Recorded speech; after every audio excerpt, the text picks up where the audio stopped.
ಶೃಂಗೇರಿ, ಕೊಪ್ಪ, ಬಾಳೆಹೊನ್ನೂರು ಹೋಬಳಿ, ಕಳಸ, ಮೂಡಿಗೆರೆ ತಾಲೂಕು ಕಳಸ ಹೋಬಳಿ ಈ ಪ್ರದೇಶದಲ್ಲಿ ಮುಖ್ಯವಾದ ಬೆಳೆ ಅಡಿಕೆ. ಈ ಅಡಿಕೆಗೆ ಸುಮಾರು ಈಗ 60-70 ವರ್ಷದಿಂದ ಒಂದು ವಿನಾಶಕಾರಿಯಾದ ರೋಗ ಇತ್ತು, ಹಳದಿ ಎಲೆ ರೋಗ.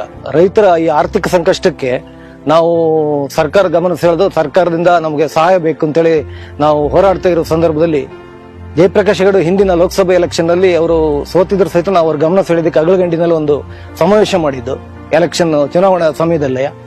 ಅವರು ಆ ನಂತರ ನಮ್ಮ ಜೊತೆ ಇದ್ದು ಡೆಲ್ಲಿಗೆ ನಮ್ಮನ್ನ ರೈತ ಸಂಘದ ನಿಯೋಗ ಕರ್ಕೊಂಡು ಹೋಗಿ ಒಂದು ಅಲ್ಲಿ ಥಾಮಸ್ ಅಂತ ಸೆಂಟ್ರಲ್ ಮಿನಿಸ್ಟರ್ ಭೇಟಿ ಮಾಡಿ ನಮಗೆ ಭೇಟಿ ಮಾಡಿಸಿ ಅವರ ಅಧ್ಯಕ್ಷತೆಯಲ್ಲಿ 2 ಮೀಟಿಂಗ್ ಮಾಡಿದ್ರು.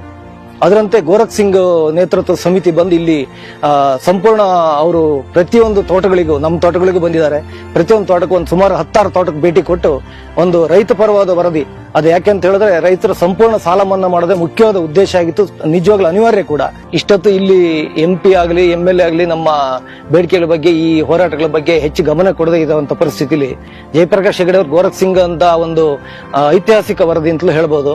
ಅಂತ ವರದಿ ಬರಲಿಕ್ಕೆ ಅಥವಾ ಉತ್ತಮವಾದ ರೈತ ಪರವಾದ ವರದಿ ನೀಡಲಿಕ್ಕೆ ಜಯಪ್ರಕಾಶ್ ಹೆಗಡೆ ಅವರು ಕಾರಣ ಆಗಿದ್ದು ಹೌದು. ನಮ್ಮ ಹೆಗಡೆ, ನಮ್ಮ MP, ನಮ್ಮ ಹೆಮ್ಮೆ. ನಮ್ಮ ಹೆಗಡೆ, ನಮ್ಮ MP, ನಮ್ಮ ಹೆಮ್ಮೆ. ನಮ್ಮ ಹೆಗಡೆ, ನಮ್ಮ MP, ನಮ್ಮ ಹೆಮ್ಮೆ. ನಮ್ಮ ಹೆಗಡೆ, ನಮ್ಮ MP, ನಮ್ಮ ಹೆಮ್ಮೆ. ನಮ್ಮ ಹೆಗಡೆ, ನಮ್ಮ MP, ನಮ್ಮ ಹೆಮ್ಮೆ.